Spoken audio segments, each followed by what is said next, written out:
primer año del ministerio de Jesucristo. Y este es el último, acá termina el primer año de Jesucristo, así que vamos a continuar con el segundo año de la misión de Jesús, el segundo año de su actividad, cuando él comenzó la actividad. Entonces, en esta historia que vamos a ver hoy, se encuentra Jesús con sus discípulos, caminando con sus discípulos, y dice la Biblia que pasa por un lugar, por un trigal, y vamos a leer lo que dice la palabra. Los discípulos recogen espigas en el día de reposo, esto está en el Evangelio de San Marcos, capítulo 2, del 23 al 28. Dice, un sábado, al cruzar Jesús los sembrados, sus discípulos comenzaron a arrancar a su paso unas espigas de trigo. Mira, le preguntaron los fariseos, ¿por qué hacen eso en lo que está prohibido hacer en sábado? Él le contestó, ¿nunca han leído lo que hizo David en aquella ocasión, cuando él y sus compañeros tuvieron hambre y pasaron necesidad? Entró en la casa de Dios cuando Abiatar era sumo sacerdote y comió los panes consagrados a Dios, que solo a los sacerdotes les es permitido comer, y dio también a sus compañeros. El sábado se hizo para el hombre y no el hombre para el sábado, añadió, así que el Hijo del Hombre es Señor incluso el sábado. Para los judíos, y para nosotros también, el día sábado era un día de descanso. Dios en los mandamientos dice que reposarás en el día sábado. Un día a la semana vas a descansar y me lo vas a dedicar a mí, dice Dios. Tanto en los mandamientos. Después sabemos que en el Génesis dice la Biblia que Dios creó al mundo. En el primer día creó los animales, creó los cielos, la tierra, el mar. En diferentes días va creando todo y el séptimo día dice la Biblia que descansó. Entonces, ustedes saben que los mandamientos de Dios fueron creados para beneficio nuestro. O sea, las reglas que están escritas en la Biblia fueron creadas para beneficio. A veces uno tiene el concepto de que los mandamientos y las leyes son creadas en beneficio de Dios y que tenemos que cumplirlo para que Dios no se enoje y no nos castigue. Tenemos a veces ese concepto, pero Dios dice al revés. Yo creé los mandamientos en beneficio. Porque Dios sabe que el hombre, en su afán de vanidad o de tener más o de hacer más, si no le pone como obligación que un día a la semana descanse, no descansaría. Y vieron que internacionalmente una vez a la semana es día de descanso. En Argentina y en la mayoría de partes del mundo el día domingo es el día donde la gente descansa, donde la gente no trabaja y donde la gente reposa. Y bíblicamente Dios nos manda que ese día, además de tener un descanso físico y emocional, un descanso en familia, también tengamos un momento espiritual con Dios, buscar la presencia de Dios. Los judíos habían elegido como día de descanso el día sábado. Entonces, ¿qué pasaba? Jesús iba caminando ese día con sus discípulos y era un día sábado, el día de reposo, el día de descanso, y se encontraba arrancando las tinieblas, las espigas de trigo, y entonces se genera un conflicto porque los fariseos que estaban observando cada acto de Jesucristo le dicen, ¿por qué están haciendo algo prohibido? Los discípulos y Jesús haciendo algo prohibido.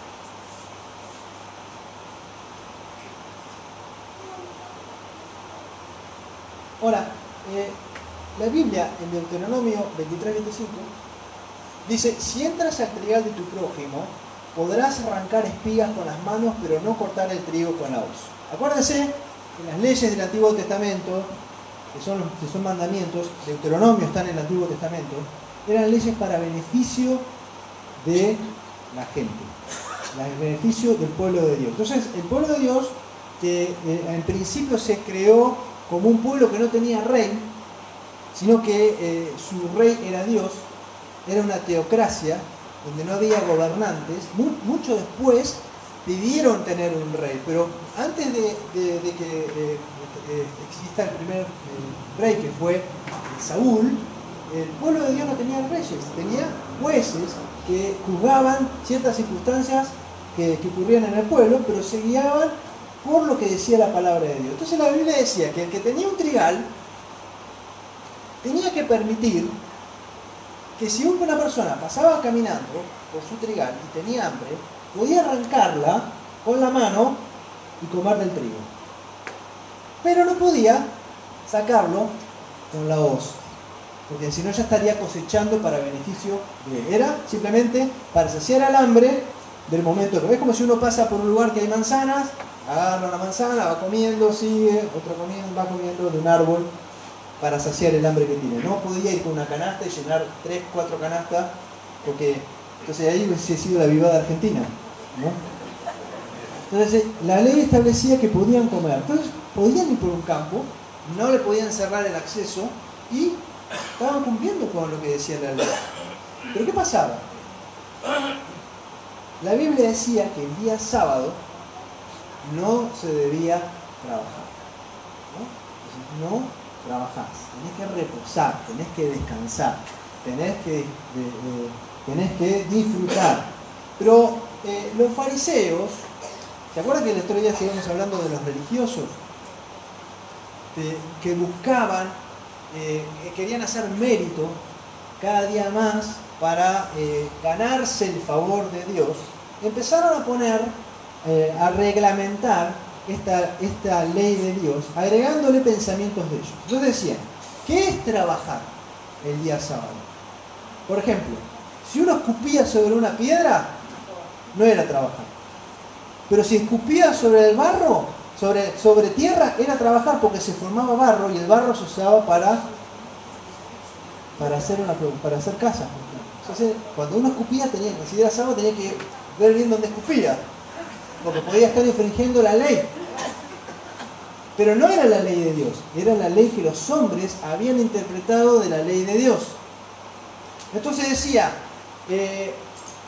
por ejemplo, levantar cargas es trabajo. ¿Y cuánto peso? Entonces decía, bueno, yo digo que 5 kilos, entonces los más espirituales cada vez menos. Hasta que dijeron un higo seco. Lo que pesaba más de un higo seco era trabajo. Entonces nadie podía levantar nada, porque era trabajo.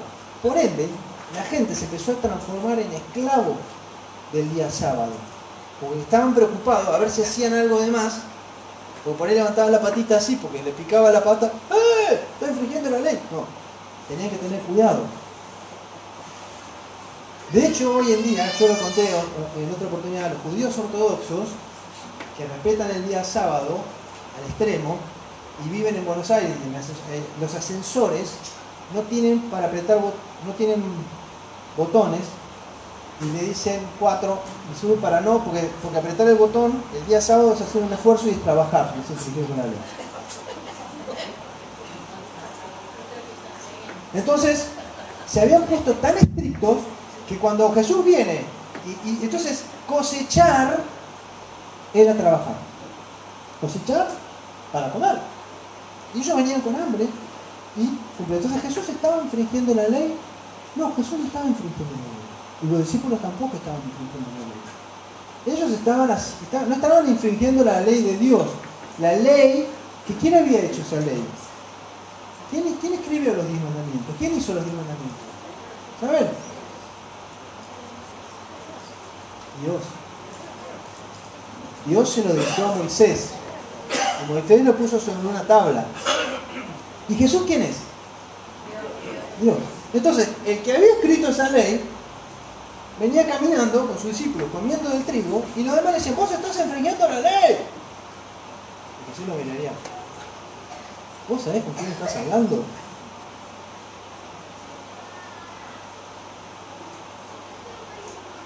Bien. Entonces, ¿cuál era la actitud? Los fariseos, que eran los religiosos, ¿qué es la religiosidad? ¿Qué buscaban? Lo externo, lo ceremonial, lo ritual. Por eso cuando a mí Romina me dijo, me quiero bautizar en Pehuenco, yo dije, la pucha, ¿cómo? El bautismo se hacen adentro de la iglesia, pensé yo por dentro. Entonces dije, voy a consultar. porque me está metiendo problemas este chico. ¿Cómo bautizar en el mar, en Pehuenco? Tengo que ir con una toga, no sé, me imaginaba que tenía que ser un ritual. Y la Biblia, si el eunuco el etíope, para la carreta y se bautizó en cualquier lugar, no tuvo que haber ningún ritual, simplemente el acto. Y yo estaba medio religioso en ese momento, no entendía, pensaba que estaba infringiendo una ley, porque quería cumplir con un ritual, me aferraba a lo externo del ritual, y me estaba yendo de la importancia del acto en sí. El acto en sí representaba algo espiritual. Representaba que la persona estaba arrepentida, que deseaba, no quería esperar más, bautizarse en el mar. Y yo no lo estaba entendiendo. Entonces, los religiosos de aquel momento, que decían ser seguidores de Dios y que la gente los respetaba como tal, porque eran los religiosos del momento, convirtieron el mandamiento del día de descanso en algo irrazonable. Y la gente no lo podía cumplir. Entonces, en vez de relajarse el día sábado, era preferible encerrarse en la casa para no ser visto por los religiosos, porque iban a ser juzgados, porque en algo le iban a estar errando. Y en vez de disfrutar y descansar, que es lo que Dios quería. ¿Vos creés que Dios quiere que disfrutes? Vieron que hay muchas personas, y a veces a mí me pasaba también, que me daba culpa disfrutar un fin de semana. Me parecía que si no estaba trabajando, no estaba generando, no estaba bien. Tenía que estar laburando. Y si laburaba me sentía mal. Y Dios dice, te obligo a que descanses. Te obligo a que disfrutes. Qué bárbaro. Dios nos creó para que disfrutemos. Dios inventó el paraíso. ¿Ustedes qué se imaginan el paraíso? Che, loco, el paraíso está cada vez peor. Dice, no, o sea, hay que laburar todo el día. Le pasamos mal. No, el paraíso es donde vamos a ir. Y si Dios no quiere mandar a un lugar así tan lindo, ¿por qué vamos a estar pasándolo mal acá? O sea, Él quiere que estemos bien. Quiere que disfrutes. ¿Sí? Así que mirá que tenés a un lado y decirle, déjate hinchar. ¿Ves?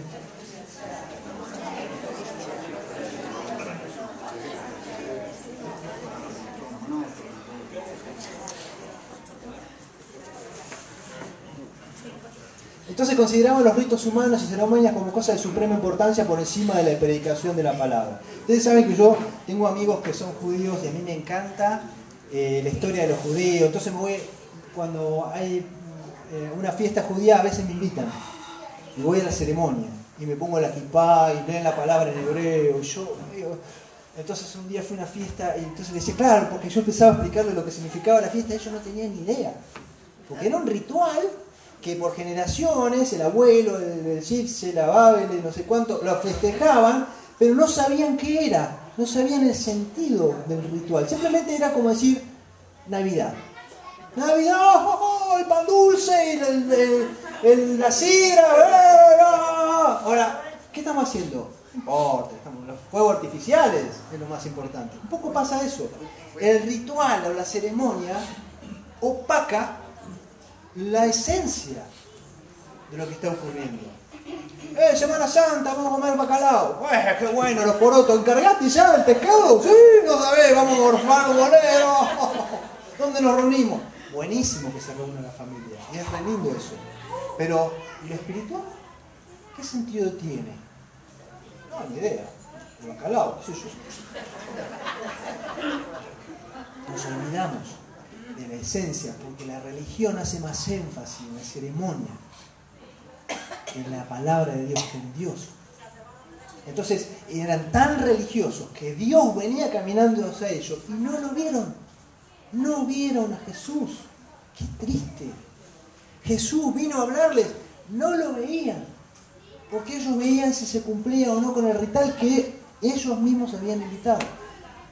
Entonces ustedes pueden decir, yo soy una persona muy religiosa. pero ¿tenés a Cristo en tu corazón? ¿Cristo es el Señor de tu vida? ¿Disfrutás de la presencia de Dios? Venía diciendo, ¿tomaste algo? ¿Te cayó mal la comida? Bien. Entonces, ¿cuál era el verdadero significado del día de descanso? ¿Cuál era y cuál es? Les doy buenas noticias. Dios quiere que descansemos. Dios quiere que disfrutemos. La ordenanza del sábado es una ley que, como todas las leyes de Dios, apunta al bien del hombre, como habíamos dicho. Fue hecho para el beneficio del hombre, para que el ser humano pudiera descansar un día a la semana y tener tiempo para adorar a Dios y nutrir su vida espiritual. ¿Estás descansando al menos una vez a la semana? Desconectarte de las actividades de toda la semana, porque a veces uno dice, sí, yo me voy a Sauce, por ejemplo, pero tengo WhatsApp, Facebook, correo electrónico. Entonces no me termino de señalar ese, pero vos no te desconectás al final. Significa que si para mí esa conexión me implica una especie de estrés, entonces yo la tengo que dejar, porque Dios me manda que yo descanse un día a la semana y pueda tener la mente despejada para conectarme con Dios, para conectarme con mi esposa. Existe. Decirle a que estés al lado, existe tu esposa, existe tu esposo. Para conectarte con tus hijos. Porque a veces estamos, pero no estamos. ¿Sí? Y estamos todo el día y está la televisión. Pero la familia no está, estamos. Entonces, ¿te imaginas el día del esposo? Apaga el televisor. Qué bueno, ¿no? Nada, se terminó el televisor, imagínate. ¿Cómo se llama cuando síndrome de abstinencia? Bueno, después de un año, por ahí ya se va aplacando. Sin televisor, el día de reposo. O podés decir, bueno, vamos a ver películas nada más. Vamos a ver juntos una película. O juntos en familia vamos a ver una película. Un programa. El día de reposo. ¿Qué podemos hacer? A mí me gusta hacer agenda. Por ejemplo, si el día voy a ir a tal lugar, voy a escribir. Para algunos ya saben que es aburrido lo que yo hago. Ya algunos que están acá, que yo los conozco. Entonces, bueno, me levanto a las 8 de la mañana, oro media hora. Después a las 8:30 salgo a caminar 45 minutos. Después tomo el desayuno. Ya cuando yo empiezo a escribir eso, mi señora ya se duerme. Pero me gusta programar el día. Entonces le digo, mi amor, tenemos la hora de la película. Está bueno, ¿o no? Tenemos que salir a tomar el café, porque nos gusta por ahí salir a un lugar. Ahora no, ya fue eso, cuando no estaban los Messi. Íbamos a un lugar y nos tomábamos un café. Podíamos tomarlo en casa, estamos solos en casa y íbamos a tomar café. Charlábamos. ¿Sí? Era un tiempo para nosotros, para la familia. Vamos a ver una prédica. Bueno, vamos a buscar una prédica, ¿no? Ahora es quién le da la mamadera, quién le da el cambio de pañales, anda vos. Bueno. 8 de la mañana mamadera, 8:30 pañales, 8:40. Pero es un tiempo de conexión, conectarte. ¿Sí? Vivimos tan conectados que estamos desconectados. ¿Es así o no? Y tengo un grupo de WhatsApp de 57 personas comentando cosas y nada, y todo el día. Apagás y dedicás un tiempo para tu casa. También te vas a encontrar con cosas que vos no veías. Vas a encontrar que hay una persona que está frente a vos que por ahí no está conforme. Entonces prendés el televisor y ponelo bien fuerte para no escucharlo. No. Hay que resolverlo. Hay que ocuparse de tu casa. Porque si alguien está mal, se duele toda la familia. ¿Y cómo voy a administrar a las ovejas si mi casa no está bien, por ejemplo? ¿No? ¿Cómo voy a cuidar, voy a ser un buen pastor si no estoy ocupándome de mi propia casa? Tenemos que ocuparnos de nuestra casa, tenemos que ocuparnos de nuestra salud. ¿Cómo está tu salud? te pones a pensar cómo está tu salud, tu alimentación. Porque, acuérdense, es para beneficio, para tu beneficio.